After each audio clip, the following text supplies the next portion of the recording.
8 months ago, this beautiful patient had SmartLipo by a non-plastic surgeon, and she's been left with this terrible deformity on her legs. If you see, she went in just to have liposuction in her knees, but you can actually see an outline of where the doctor did the lipo. So in this area, there's almost no fat, and the skin is stuck right down onto her muscle, but you can see the border where he stopped, and you start to see the fat over here. There are a few lessons to learn from this. The first, you really should look for a trained, board-certified plastic surgeon to do your cosmetic surgery.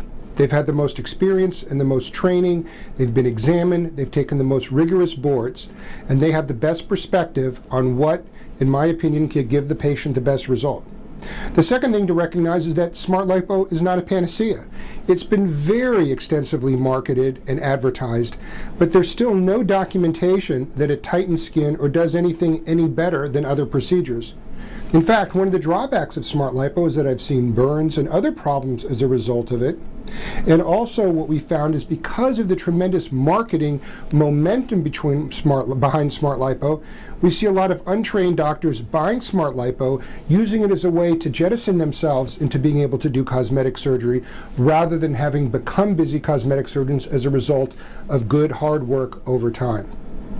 Another thing, unfortunately, is there's no great solution once a problem like this develops. Sometimes you do a thigh lift, sometimes you inject fat. There's just nothing to do to make anything like this entirely perfect.